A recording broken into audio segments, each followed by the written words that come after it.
How we doing, Ram fans? I am Ethan Bird, and you are tuning in to a Bird's Eye View exclusive interview with 29-year Coloradoan veteran Miles Blumhardt. How are you doing, Miles? Thanks for being here. Oh, I'm doing great, Ethan. Thanks for having me. Of course. Now, what we're going to get into, Miles, is you dropped a piece that kind of shook the CSU Athletics world on August 3rd?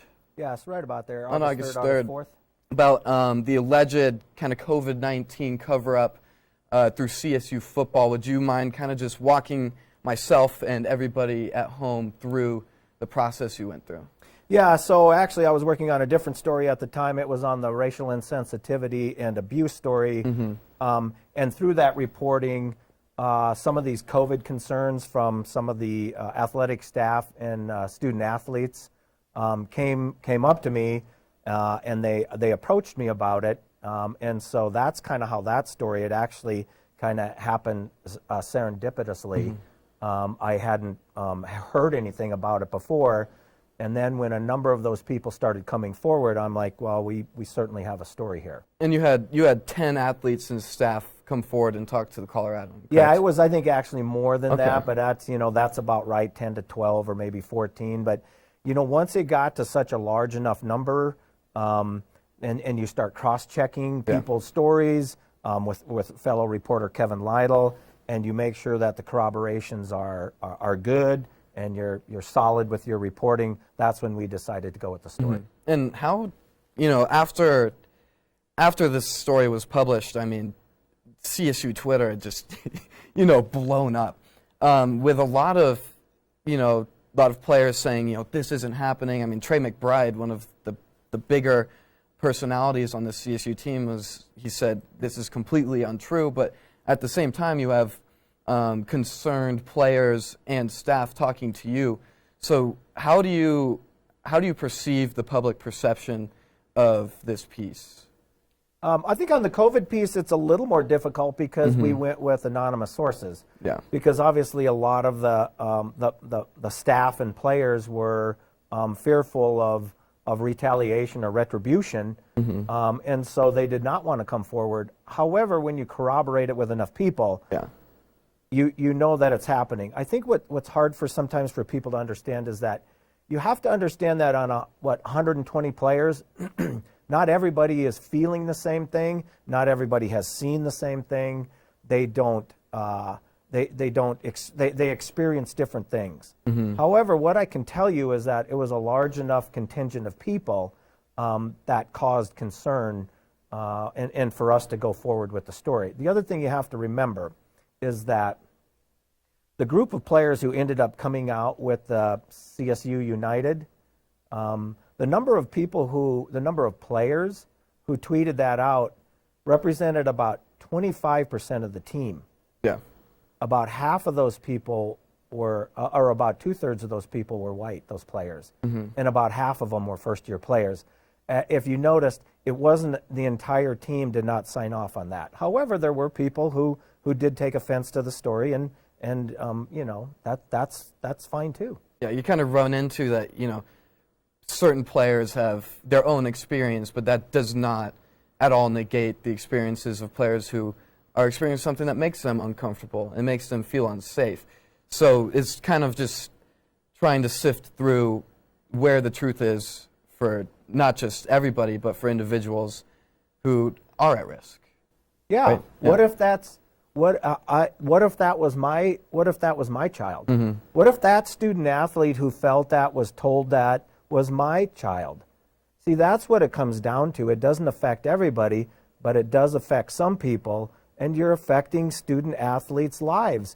The number one mission that CSU always says that their mission is, right, their number one goal is the well-being and safety of student athletes. Well, there are some student athletes who are not feeling that love.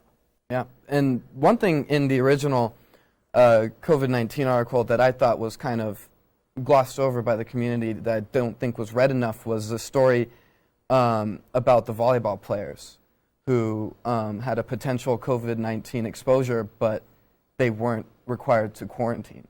And I know you reached out to comment on that, but didn't get anything back. How did you, what did you think about that whole situation? Well, I think, and I agree with you. I think a lot of people lost that in the story. They looked at the football part of it. But these volleyball players were absolutely adamant about their statements that were in the story.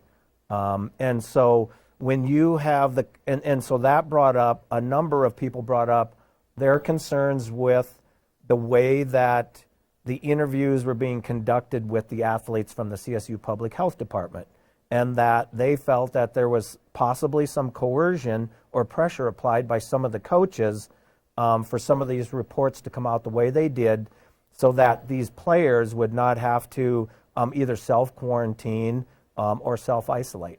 Okay. And then another thing that I found really interesting in that article was it was stated that a number of cases on the football team could be traced back to a 4th of July party that some of the players had attended. So what's really interesting to me about that is that you can't control college athletes like you could a professional athlete. There's no such thing as a bubble for collegiate athletes. So that being said, like, because you can't just look at a college kid and be like, hey, don't have fun with your friends. I mean, you can say that, but they're not under like a major $1 million contract to keep them controlled. So given that, how feasible is it that we really get through a full football season for really any conference? Here's what I'd say, right? CSU is not to blame for these COVID numbers.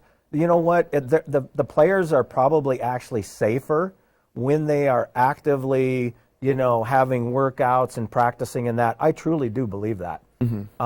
CSU and other colleges and universities, it's an impossible task. So what you ask is impossible. It's absolutely impossible.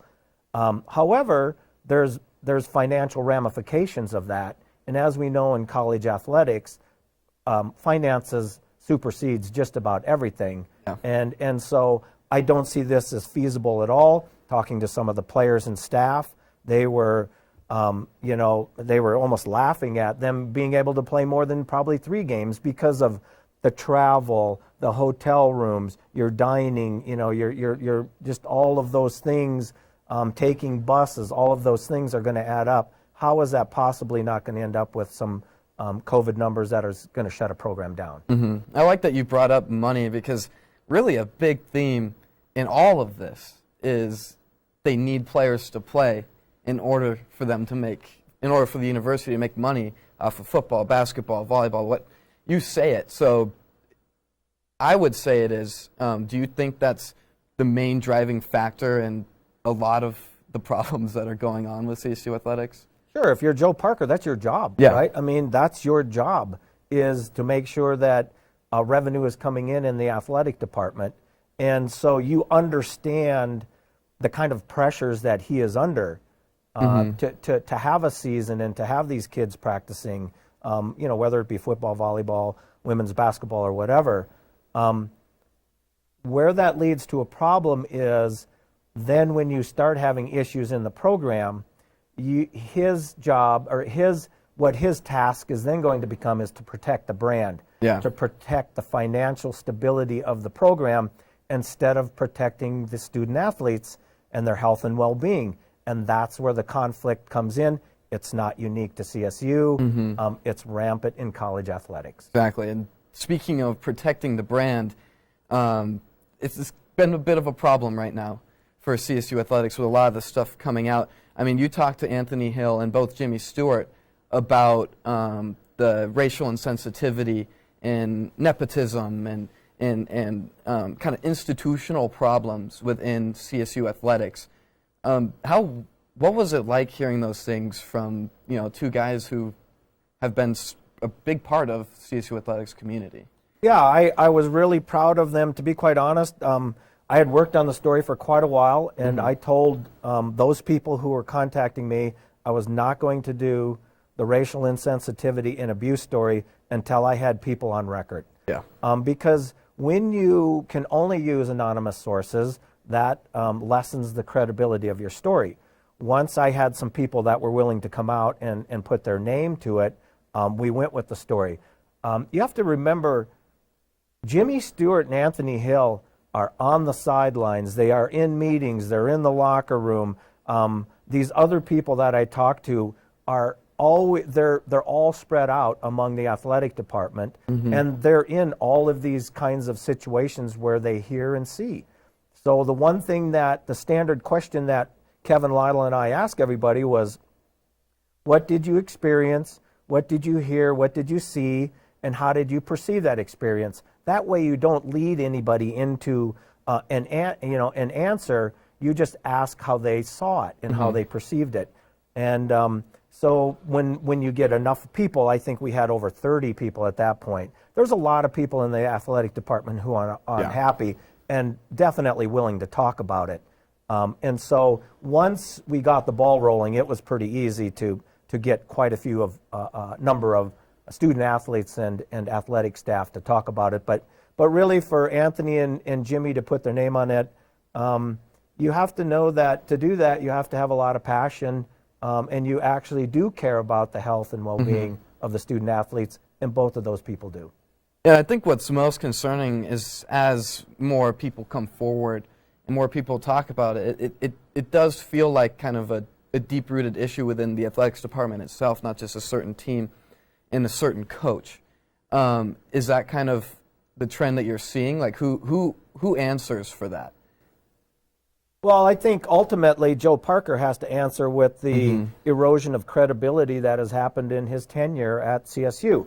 You can start with Larry Eustace. You can move it on to Mike Bobo and the extension of Mike Bobo. You can really now trace it to the hiring of Steve Adazio.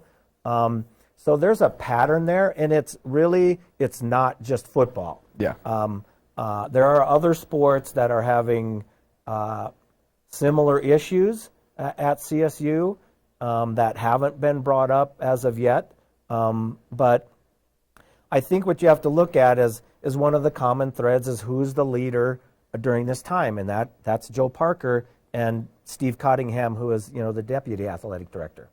And now, obviously, there's a very large investigation going on into CSU Athletics through Hush Blackwell, which should conclude either, they said, next week, but I would think at the latest the end of September. Is this just into the COVID-19 issue, or does it encompass the racial insensitivity allegations? So according to Joyce, what President Joyce McConnell said is that she wanted everything investigated. Okay. So you would hope that all of the issues that may be happening in the athletic department, that would all come out, because there might be other ones. We obviously know there's COVID, racial insensitivity, abuse, and if there's any other items that need to be brought up, I would guess that the investigators would look at that. The one thing I think you have to look at is these really aren't truly investigations. What they are these investigators take basically witness statements, and then those witness statements are compiled, and they're given to the Office of General Counsel and President McConnell, and then they may or may not have recommendations for what to do. In the Iowa football one that was done by the same firm, basically they had, I believe it was 4 personal recommendations on coaches that were not made public, and then the rest were just some recommendations on some initiatives. Yeah, and now that investigation is coming a bit under fire, because in a story that you published last night, Joyce McConnell's comments praising Joe Parker, Cottingham, and other people within the department, despite the fact that they're being investigated under very serious allegations. I mean, Mr. Stewart had something to say about that, right? Yeah, it upset. It was at the athletic department's all staff meeting in mid-August, and she effusively praised the very people who are under investigation, making no comment whatsoever about the gratitude of those who came out to bring up some of these issues. That really offended and deeply hurt quite a number of the CSU athletic department staff. And at that point, they believed that the investigation became tainted at that point because of she is basically covertly saying everybody needs to stand down. We'll do the investigation. We'll do it our way, and we'll handle it. Well, that was very upsetting to an athletic staff that is already in a what they describe as a toxic culture, and really her comments only made it worse.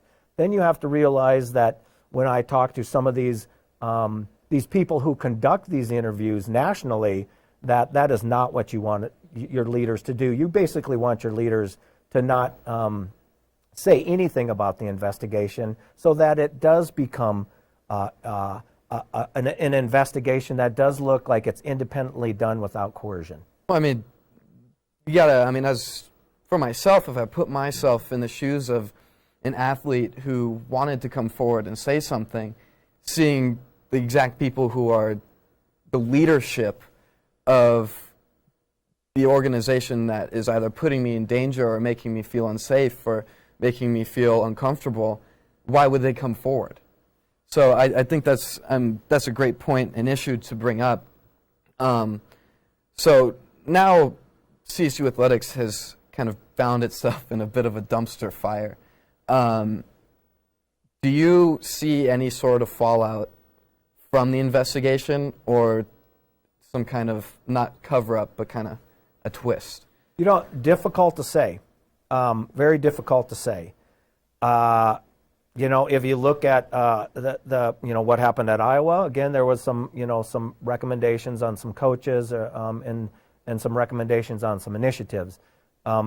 Here's what I would say: if the culture at CSU is going to change, it is not impossible, but it is improbable to do that with the same leadership. And there's a perfect example of this. So after CSU football coach Mike Bobo, I think it was his 4th year, he was forced to instill an accountability program by Joe. Yeah. Well, unfortunately, when you build a foundation of 4 years on lack of accountability, lack of credibility, the players didn't buy into the program, now to ask Mike Bobo to now establish a foundation built on a crumbled foundation of accountability, what is the likelihood of that being successful? And if you look, Joe Parker's in the same position. He already has 4 or 5 years of an eroding foundation. To now ask him to change that culture, very difficult task for Joe. I feel like it's got to be some sort of player-led initiative, because when you look at a lot of this, it's players who are being affected and hurt the most, and players who see it they see these things every single day. Who gets closer to coaches, who gets closer to training staff than players do? So my hope is that this investigation is prioritizing players and their true experiences over what coaches and leadership are saying are happening. That's the hope and the goal, but as we know, as you've seen, right, the movements from a lot of these college student athletes, because they don't have a union, because they really don't have a voice. Yeah. They are finding now they might have a platform. So for my stories, really, Anthony Hill and Jimmy Stewart and some of the other people that came forward was their voice. They don't feel they have a voice at CSU. Many of those people have talked to me about going to Joe and addressing these situations with nothing happening. And so that's where the frustration boiled over to then coming forward to the media. So the student athletes really don't have a voice, and they're the ones that should have the greatest voice. Exactly. Now I think we're going to wrap this up now. You yourself and Kevin Lytle over at the Coloradoan are doing great work, giving a voice to all of these athletes. And if any athlete out there sees this and they feel like they need a voice, we can be your voice. Let people tell your story and speak out for you. For Ethan Bird and Miles Blumhardt, thanks, Rams.